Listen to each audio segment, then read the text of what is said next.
ወምእመን ዘበህዳት ምእመነ ኮንከ ዲበ ብዙ እሰይመከ በውስተ ፍስሐሁ ለእግዚእከ። አንተ ታማኝ በጎ አገልጋይ በጥቂቱ ታምነሃልና በብዙ እሾምሃለሁ፣ ወደ ጌታ ደስታ ግባ። የማቴዎስ ወንጌል ምዕራፍ 25 ቁጥር 21 ላይ ያለ የእግዚአብሔር ቃል ነው። ሁላችንም በጌታችን በኢየሱስ ክርስቶስ ትዕምርተ መስቀል ፊታችንንና መላ ሰውነታችንን አንድ ጊዜ እናማትብ። በስመ አብ ወወልድ ወመንፈስ ቅዱስ አሐዱ አምላክ አሜን።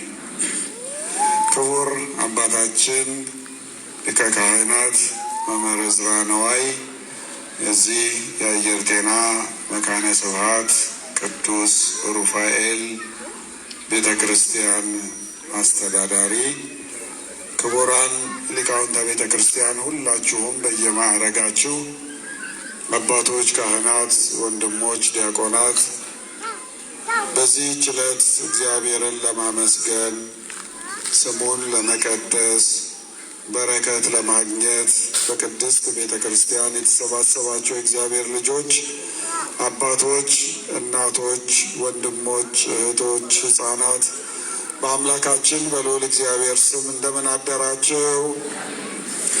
እንደምን አደራችሁ? እንደምን አደራችሁ? አሜን።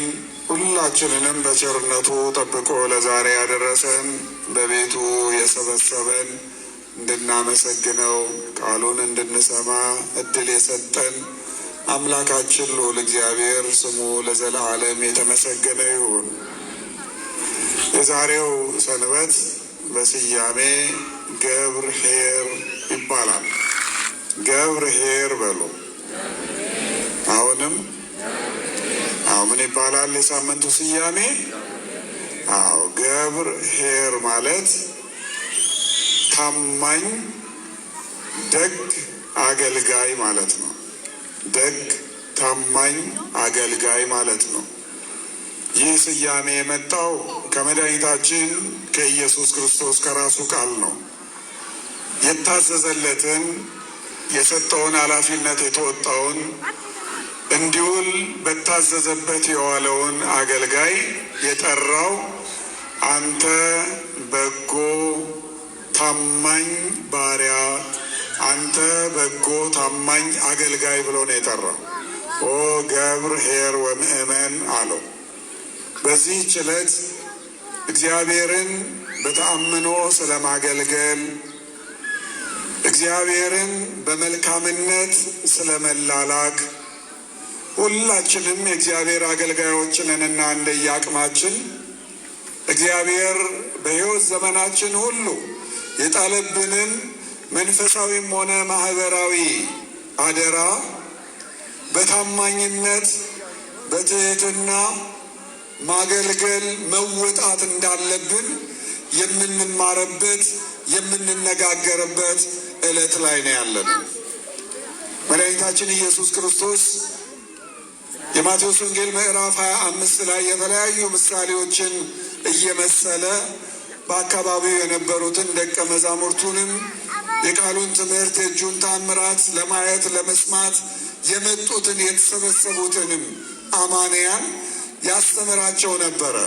ከነዚህ ምሳሌዎች አንዱ እግዚአብሔርን በታማኝነት ስለማገልገል፣ እግዚአብሔር የጣለብንን አደራ በአግባቡ ስለመወጣት የሚገልጸው የበጎቹ የደጋጎቹ የታማኞቹ አገልጋዮች ምሳሌ ነው። ምሳሌው ምዕራፍ 25 ከቁጥር 14 ላይ ነው የሚጀምረው። ቅዳሴ ከመጀመሪያው ጀምሮ ያስቀደሳችሁ ሰዎች መሀል ላይ ሲነበብ ሰምታችኋል። ታሪኩ እንዲህ ነው። አንድ ሰው አለ ጌታ ወደ ሩቅ አገር ለመሄድ ተዘጋጅቶ ነበርና አገልጋዮቹን 3 አገልጋዮቹን ጠርቶ ኃላፊነት ሰጥቶ አደራ ሰጥቶ ተሰናበታቸው ይላል። ሶስቱንም ጠራ። የመጀመሪያውን ጠራና 5 መክሊት ሰጠው ይላል። 5 መክሊት ሰጠው። 5 ነገሮችን በአደራ እሱ ጋር አስቀመጠ ማለት ነው። መክሊት ማለት ኃላፊነት ማለት ነው። መክሊት ማለት ስጦታ ማለት ነው። መክሊት ማለት እግዚአብሔር ወደኛ ሕይወት ያመጣው በተለያየ መንገድ የሚመነዘር ገንዘብ ማለት ነው። የዕብራይስጡን ቃል እኛ መክሊት ብለን ስጦታ፣ አደራ፣ ከእግዚአብሔር የተቀበልነው ኃላፊነት ብለን መክሊት ብለን ስንተረጉመው እንግሊዝኛው ታለንት ነው የሚለው። ታውቃላችሁ፣ ታለንት የሚለው የተለያዩ ኃላፊነቶች ከእግዚአብሔር የተሰጡንን ስጦታዎች የሚያመለክት ቃል ነው። 5 መክሊት ሰጠውና ደርሼ እስክመጣ ድረስ ወጥተህ ወርደህ ደክመህ ነግደህ አትርፈህ ከነትርፉ ታስረክበኛለህ ብሎ አደራ ሰጥቶት ሄደ ይላል። ሁለተኛውንም አገልጋይ ጠራውና ለእርሱም 2 መክሊት ሰጠው። ለእርሱም ተመሳሳይ ኃላፊነት ሰጠው። በእነዚህ በሰጠው 2 መክሊቶች በሰጠው 2 ብር ውጣና ውረድና ድከምና ነግድና አትርፈህ ጠብቀኝ አለውና ኃላፊነት ሰጠው። ሶስተኛውንም አገልጋይ እንደዚሁ ጠራና እንደ አቅሙ 1 መክሊት ሰጠው። ያ የተሰጠው መክሊት ለእርሱ ለመነገድ፣ ለመውጣት፣ ለመውረድ የሚያንስ ነገር አልነበረም። ለእርሱም ተመሳሳይ ኃላፊነት ነው የተሰጠው። በዚህ ወጥተህ ወርደህ ነግደህ አትርፈህ ስመለስ ከነትርፉ ታቀርብልኛለህ፣ ትሰጠኛለህ ብሎ ለ3ቱም ኃላፊነት ሰጥቷቸው ተሰናበታቸውና ሄደ። ገንዘቡ የማን ነው? የባለቤቱ፣ የባለጠጋው። ኃላፊነት የተቀበሉት ስንት ሰዎች ናቸው? 3 ሰዎች። አንዱ ስንት መክሊት ወሰደ? 5። ሁለተኛው ስንት መክሊት ወሰደ? 2። ሶስተኛው ስንት ወሰደ? 1። ተመልከቱ። 5 ብርም 2 ብርም 3 ብርም ይዘው ወደ ስራ እንዲሰማሩ ታዘው ከጌታቸው ቡራኬ ተቀብለው ተለያዩ። ልክ ጌታቸው ሲለያቸው ባለ 5ቱ አገልጋይ መውጣት መውረድ ጀመረ፣ መነገድ ጀመረ፣ መድከም ጀመረ። ያ ድካሙ፣ ያ መውጣት መውረዱ ትርፍ አስገኘለት። የነበረው 5 መክሊት የነበረው 5 ብር 10 ሆነለት።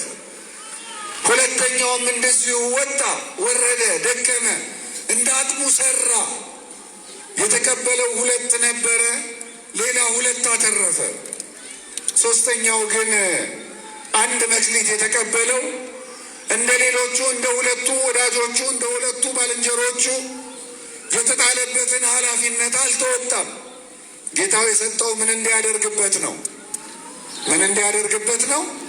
እንዲነግድበት ነው፣ እንዲሰራበት ነው፣ እንዲያተርፍበት ነው የተሰጠው። ያ አገልጋይ ግን እንደዛ አላደረገም። ደካማ ሰው ነበር። ስራ የማይወድ፣ መውጣት መውረድ፣ መድከም መልፋት የማይመቸው፣ እንዲሁ ቁጭ ብሎ መብላት መጠጣት የሚፈልግ፣ ተቀምጦ የሚያገኘውን ነገር እየበላ እየጠጣ መኖር የሚፈልግ ሰነፍ ሰው ነበረ። እንዲደክም፣ እንዲወጣ፣ እንዲወርድ ገንዘብ ተሰጥቶት ሳለ፣ ኃላፊነት ተጥሎበት ሳለ ያንን የተሰጠውን መክሊት ያዘና በጨርቅ ጠቀለለውና አንድ ቦታ ሄዶ ጉድጓድ ቆፍሮ ቀበረው።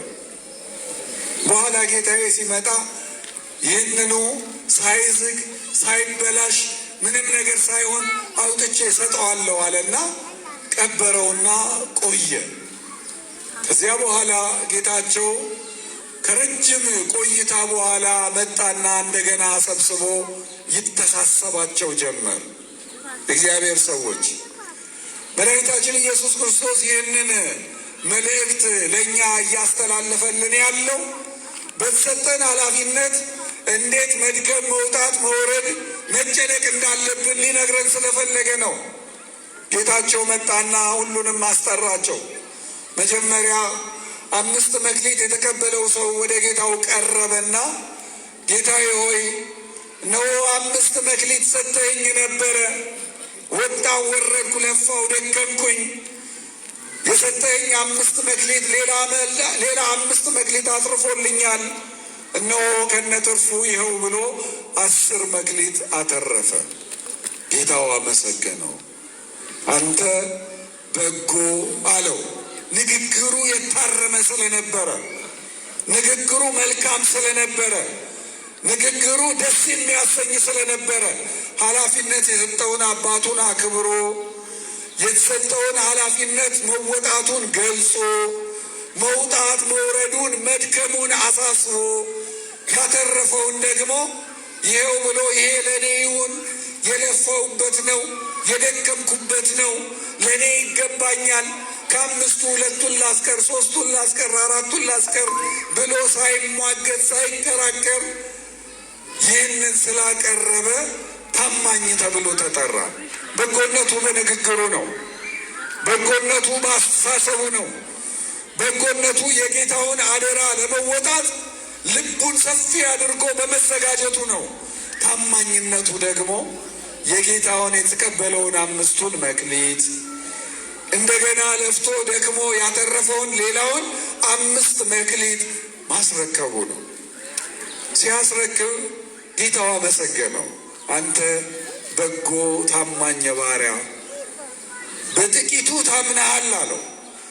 እኔ ብዙ ሺህ የሚቆጠር መክሊት አለኝ፣ በብዙ ሺህ የሚቆጠር ሀብት አለኝ፣ ስጦታ አለኝ። ከነዚያ መካከል ግን የሰጠው ስንት ነው አለው። ስንት ነው የተሰጠው? 5 ነው።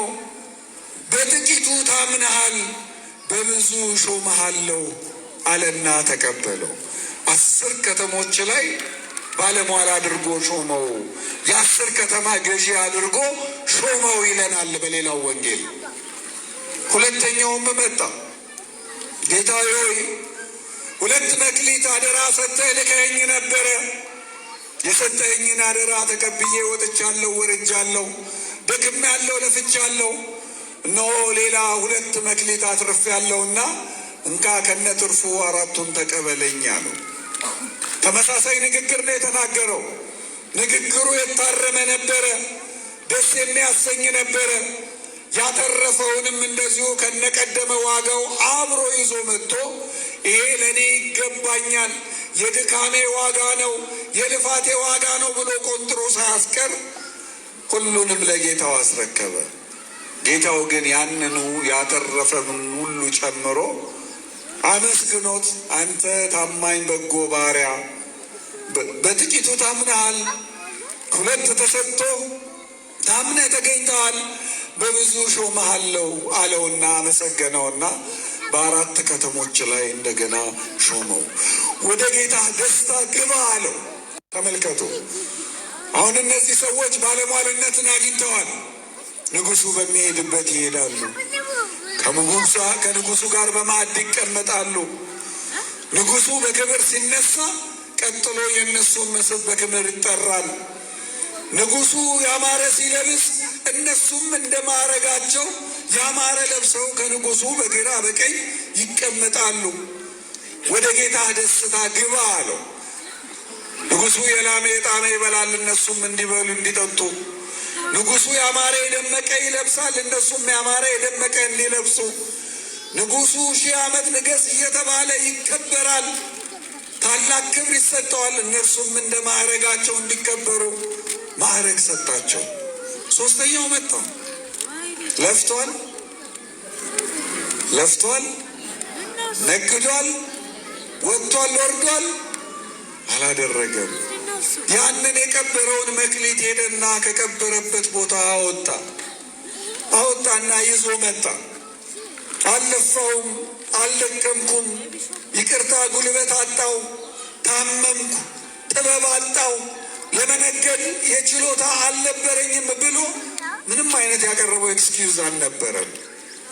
ይቅርታ እንዲደረግለት፣ ምሕረት እንዲደረግለት ያደረገው ነገር አልነበረም። በጎነት ካፉ አልነበረም።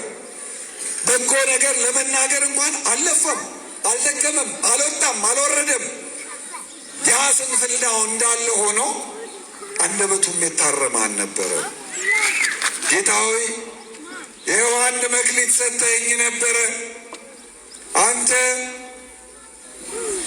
ያልዘራኸውን የምታጭድ ያልበተንከውን የምትሰበስብ ጨካኝ ክፉ ጌታ እንደሆንክ አወቅኩኝ። ያንን ስላወቅኩም በኋላ የሰጠሁትን ነገር ጥሎ ጠበቀኝ እንዳትል ጠቅልዬ ብል እንዳይበላው ዝገት እንዳያበላሸው አስተካክዬ በጨርቅ ጠቅልዬ ቀብሬ ጠብቄ አቆይቼሃለሁ። ይኸው የሰጠኸኝን መክሊት ውሰድ አለው። እንደነዛ ሰዎች በጎነት አልነበረው። ተመልከቱ፣ በጎነት አልነበረው። ንግግሩ የታረመ አልነበረም። የበጎ ሰው ንግግር አልነበረም። እንደነዛ ሰዎች ታማኝም አልነበረም። ጌታው አደራ የሰጠው ልፋ፣ ድከም፣ ውጣ ውረድ፣ ነግድና አትርፈ ከነትርፉ ይዘህልኝ ና ነው ያለው። ታማኝነትም አልነበረውም። ስለዚህ እንደነዚያ እንደቀደሙት ሁለት ሰዎች አንተ በጎ ታማኝ ባሪያ ተብሎ ሊጠራ አልተቻለም። ጌታው ባለቤቱ የሀብቱ ጌታ ሚዛናዊ ሰው ነበረ። በአነጋገሩ ፈረደበት።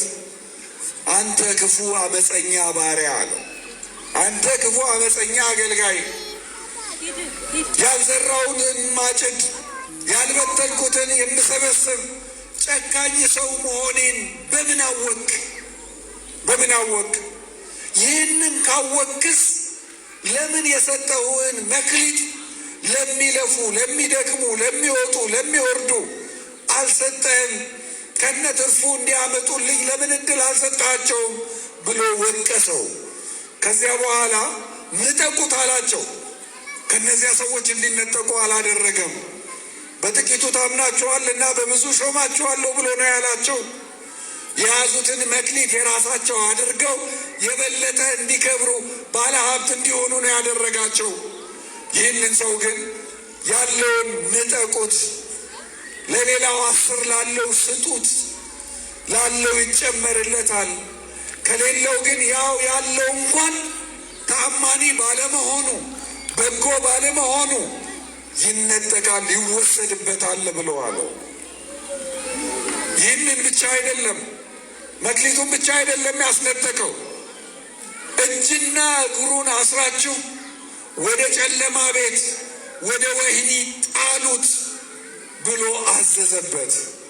ዘላለም ዓለሙን ዕድሜውን በእስር ቤት እንዲፈጅ አደረገው። ለምን? የጣለበትን አደራ አልተወጣም። ከዚያም በላይ ደግሞ እምነት የጣለበትን እንደ ሌሎቹ ያከበረውን ጌታውን ነቅፏል፣ ተሳድቧል፣ በክፉ ቃል ጠርቷል። ተመልከቱ፣ ይሄ ምሳሌ ነው። የሀብቱ ባለቤት የሀብቱ ጌታ ለደቀ መዛሙርቱ ኃላፊነቱን የሰጠው ምሳሌው ጌታችን ነው። አምላካችን እግዚአብሔር ነው። እግዚአብሔር በምድር ላይ ለምንኖረው ለሁሉም አገልጋዮቹ አደራን ይሰጣል፣ ኃላፊነትን ይሰጣል። እንደ አቅማችን እንደ ችሎታችን መውጣት መውረድ የምንችልበትን ማትረፍ የምንችልበትን ፍሬ ማፍራት የምንችልበትን አደራ ወደ ሕይወታችን ይሰጣል።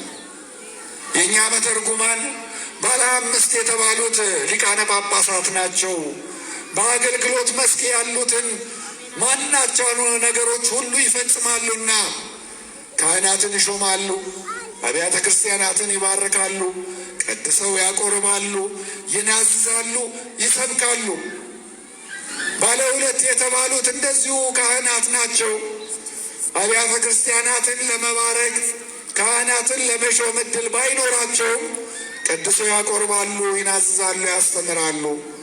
ባለ 1 የተባሉት ለጳጳሳቱ ለካህናቱ የሚላላኩት በታማኝነት እንደዚህ ሰው አንተ ክፉ እያሉ ጌታቸውን የሚናገሩ ሳይሆን በትህትና አገልግሎት የሚሰጡ እንደዚህ ሰው አንተ ያልዘራኸውን የምታጭድ ያልበተንከውን የምትሰበስብ እያሉ በሐኬት የሚናገሩ ሳይሆን በትህትና እንደ ቅዱስ እስጢፋኖስ የሚያደርጉትን አያውቁምና ይቅር በላቸው እያሉ የሚጸልዩ ሲወገሩ እንኳን ስለ ወጋሪዎቻቸው የሚጸልዩ መንፈሳውያን አገልጋዮች እንደሆኑ ይገልጻል። ይህ ለመንፈሳዊው አገልግሎት የተሰጠ ነው። የእግዚአብሔር ልጆች እግዚአብሔር በምድር ላይ ስንኖር ለእኛ ለካህናቱም ለምእመናኑም እኩል መክሊትን ሰጥቶናል። በምድር ላይ እነዚህ 5 መክሊት የተባሉት ስልጣን፣ እውቀት፣ ጤና፣ ንብረት እና ውበት ናቸው። ተመልከቱ፣ እነዚህን ሁሉ የምናገኘው ከማን ነው? በጎ ስጦታ ሁሉ ከእግዚአብሔር የሚገኝ ነው። የተገባ ሁሉ ባለስልጣን አይሆንም። ማን የፈቀደለት ነው? እግዚአብሔር። እኛ የማንፈልገው ሰው ሳይቀር አንዳንድ ጊዜ በመስሪያ ቤታችን ወይም በአካባቢያችን ባለስልጣን ሆኖ ይመጣብናል። አይደለም? እኛ ስለፈለግነው ስላልፈለግነው አይደለም። እግዚአብሔር ለዚያ ቦታ ትገባለህ ካለው ያ ሰው ይመጣል። ወይ እኛን ለመጥቀም አሊያ ደግሞ እኛን ለመጉዳት፣ እኛን ለመቅጣት። ተመልከቱ፣ ስልጣን ሁሉ ከእግዚአብሔር የሚገኝ ነው። እንዳልኳችሁ ሰዎችን ለመጥቀም ወይም ደግሞ ሰዎችን ለመቅጣት። ሀብት ንብረት ሁሉ ከማን የሚገኝ ነው? ከእግዚአብሔር ዘንድ። ተመልከቱ፣ የለፋ የደከመ የወጣ የወረደ ሁሉ ትርፋማ አይሆንም። በጣም ትንሽ ደክመው ብዙ ሀብት የሚያገኙ ንግዳቸው የተሰማሩበት መስክ ሁሉ የሚሳካላቸው ብዙ ሰዎች እንዳሉ ሁሉ በጣም ብዙ ለፍተው ደክመው ወጥተው ወርደው ደግሞ የማይሳካላቸው ኑሯቸው ሁልጊዜ ከእጅ ወዳፍ የሚሆንባቸው ብዙ ሰዎች አሉ። ተመልከቱ፣ ሀብት ከእግዚአብሔር ዘንድ ነው። ስልጣን ከእግዚአብሔር ዘንድ ነው። እውቀትም ከእግዚአብሔር ዘንድ ነው። ጥቂት አንብበው የሚሰርጻቸው ሰዎች አሉ። በጣም ብዙ አንብበው ሌሊቱን ሙሉ ሲያነቡ አድረው ደግሞ ፈተና ላይ ሲቀመጡ የተማሩት ያነበቡት የሚጠፋቸው ብዙ ሰዎች አሉ። ማን የገለጠለት የፈቀደለት ነው አዋቂ የሚባለው? እግዚአብሔር የገለጠለት። ተመልከቱ፣ እነዚህ ሁሉ ከእግዚአብሔር ዘንድ የሚመጡ ናቸው። ጤና ሀብት ነው። ጤና ገበያ ነው። ጤናችንን የሚሰጠን ማን ነው? እግዚአብሔር ነው። ብንታመም የሚፈውሰን ማን ነው? እግዚአብሔር ነው። ብንወድቅ የሚያነሳን ማን ነው? እግዚአብሔር ነው። ውበትም ከእግዚአብሔር ዘንድ ነው። እኛ እንዲህ ሆነን እንፈጠር ብለን አመልክተን እናውቃለን? ወይም ወላጆቻችንን አመልክተውናል? አሁን ያለንን ቁመና፣ አሁን ያለንን ተክለሰውነት፣ አሁን ያለንን የገጽ ውበት የሰጠን ማን ነው? እግዚአብሔር ነው። እነዚህ ሁሉ አደባባይ እንድንታይባቸው፣ ሰርተን እንድንከብርባቸው፣ ሌሎችን እንድናገለግልባቸው እግዚአብሔር የሰጠን ለእኛ ታለንቶቻችን ናቸው፣ መክሊቶቻችን ናቸው። ለአንዳንዱ ሰው 5ቱም ይሰጠዋል። ጥሩ ስልጣን ሊኖረው ይችላል። ጥሩ እውቀት ሊኖረው ይችላል። ተመልከቱ፣ ጥሩ ሀብት ሊኖረው ይችላል። ጤና ሊኖረው ይችላል። በሰው ፊት ደስ የሚያሰኝ የሚማርክ ተክለ ሰውነት ቁመና ሊኖረው ይችላል። ተመልከቱ፣ 5ቱም ይሰጠዋል። ተመልከቱ፣ ያንን ሁሉ ግን የሚሰጥ ማን ነው? እግዚአብሔር ነው። ያንን እግዚአብሔር የሰጠንን እነዚህን መክሊቶቻችንን ግን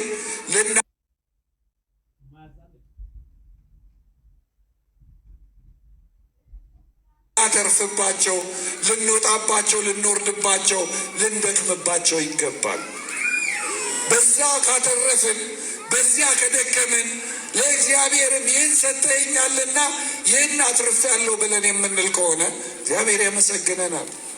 በሀብታችን ድሆች የሚረዱበት ከሆነ፣ በስልጣናችን ድሆች ከወደቁበት የሚነሱበት ከሆነ፣ በእውቀታችን ለሰው ልጆች ችግር መፍትሄ የሚበጅበት ከሆነ፣ ጤናችን ለመስገድ፣ ለመጾም፣ ቤተ እግዚአብሔር ለመሳለም፣ ዘወትር የእግዚአብሔርን ነገር ተግባራዊ ለማድረግ የምንተጋበት ከሆነ፣ ውበታችን እግዚአብሔርን የምናመሰግንበት፣ ለእግዚአብሔር ክብር የምንሰጥበት ከሆነ እግዚአብሔር በዚህ ያከብረናል።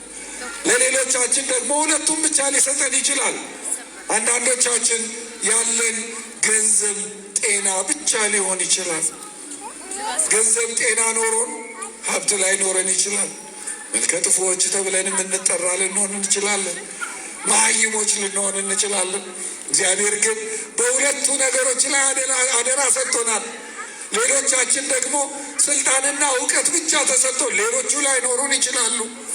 ሌሎቻችን ጤናና ውበት ተሰጥቶ ሌላው ነገር ላይኖረን ይችላል። እግዚአብሔር ለእኔ የሰጠኝ ነገር ምንድን ነው ብለን እንጠይቅ። እስቲ ራሳችሁን ጠይቁ። እግዚአብሔር ምን ሰጥቶናል? ጤና ሰጥቶን ይሆን? እውቀት ሰጥቶን ይሆን? ጥበብ ሰጥቶን ይሆን? ስልጣን ሰጥቶን ይሆን? እያንዳንዳችሁ ምን አለኝ ብላችሁ ጠይቁ እስቲ። በዛ ባለን ነገር እግዚአብሔርን እናከብረዋለን ወይ? በዛ ባለን ነገር ቤተ ክርስቲያን እናገለግላለን ወይ?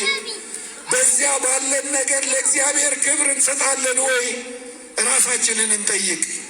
እግዚአብሔር ለእኛ የሆነውን ነገር የሚሰጠን እንድናተርፍበት ነው። በመጽሐፍ ቅዱስ ብዙ ሰዎች ለእግዚአብሔር በጥቂቱ ስለታመኑ በብዙ እንደተሾሙ በታሪክ ተምረናል። አብርሃም እስከ 99 ዓመቱ ድረስ ልጅ አልነበረው። ሳራ እጅግ በጣም ታስጨንቀው ስለነበረ እርሱ እግዚአብሔርን ተስፋ እያደረገ ተይ እግዚአብሔር ቃል ገብቶልናል ልጅ እንደሚሰጠን ዘራችንን እንደ ሰማይ ከዋክብት እንደ ምድር አሸዋ እንደሚያበዛ ከሀገሬ ከቤተሰብ ተለይቼ ስወጣ ጀምሮ ቃል ሰጥቶኛል። ቃሉን የሚያጠፋ አምላክ አይደለም፣ ጊዜው ሲደርስ ያደርግልናል ሲል እሷ ግን እድሜ ያለፈ ከአሁን በኋላ መውለድ አልችልም፣ ጊዜ እያለፈ ነው እያለች ታስጨንቀው ነበር። አንዳንድ ጊዜ እኔ እግዚአብሔር ነኝ እንዴ ልጅ የምሰጥሽ ሁሉ ይላት ነበር። መጨረሻ ላይ ምን አደረገች? አጋሯን ይቅርታ አገልጋዋን አጋርን አመጣችና ከእሷ ጋር ተኛ። እሷ ከወለደች ልጁ እኔ ጭን ላይ እንዲወለድ አደርጋለሁ፣ የእኔ ልጅ ተብሎ ይጠራል አለች። ተመልከቱ፣ በዚህ መጠን ያስጨነቀችው። አጋር ጋር ተኛ፣ እንደተባለው ልጅ ተገኘ፣ እስማኤል ተወለደ።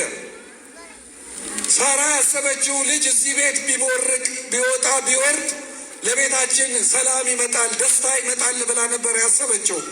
ነገር ግን ልጇን የተነጠቀችው አገልጋይ አጋር ሳራን ማኩረፍ ጀመረች።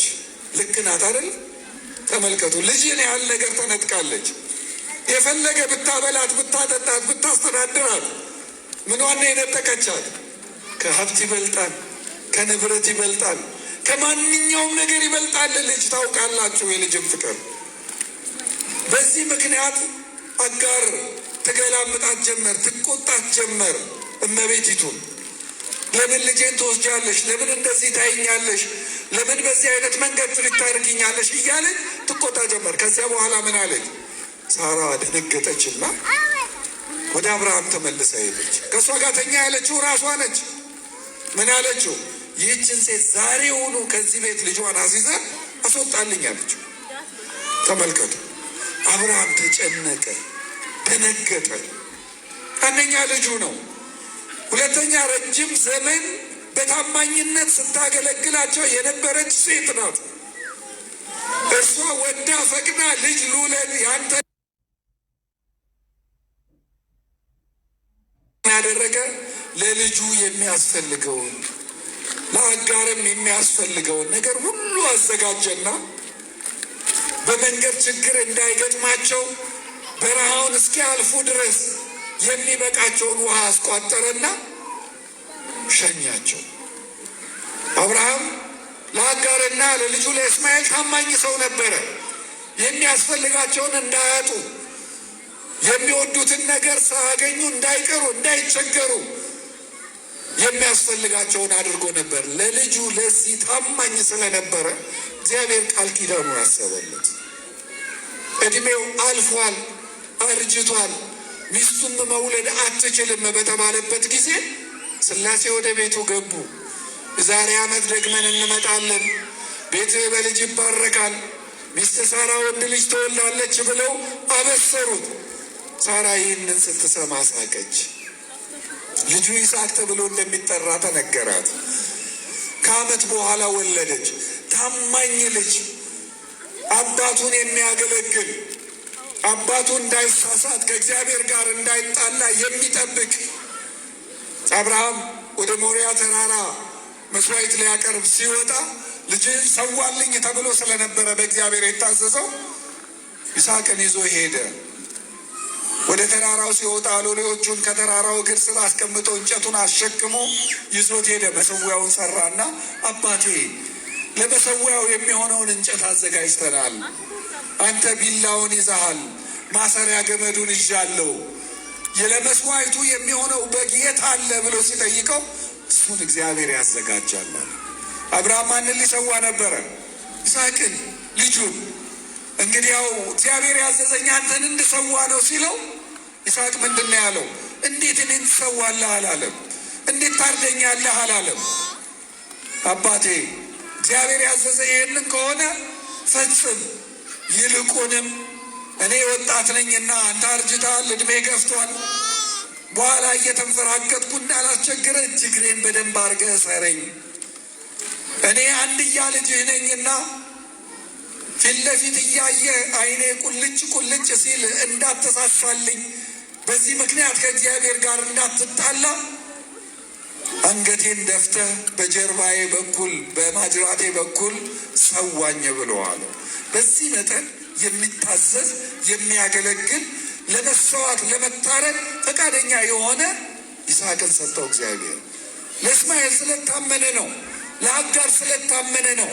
የእግዚአብሔር ሰዎች እግዚአብሔር ለእኛ አንድ የሰጠን ነገር ይኖራል። በዚያ በሰጠን ነገር ታምነን ሌሎችን የምናገለግል ከሆነ፣ ለሌሎች የሚያስፈልገውን ነገር የምናደርግ ከሆነ፣ ለእግዚአብሔር ቤት የተጠየቅነውን አቅማችን የሚችለውን ጥቂቱን አውጥተን መስጠት የምንችል ከሆነ እግዚአብሔር በብዙ ይባርከናል። ሕይወታችንን ብሩህ ያደርጋል። ቤታችንን ያሰፋል፣ ሀብታችንን ያትረፈርፋል። ልጆቻችንን፣ ቀያችንን ሁሉ የሚወርሱ ያደርጋል። እግዚአብሔር በዚህ መጠን የታመነ አምላክ ነው።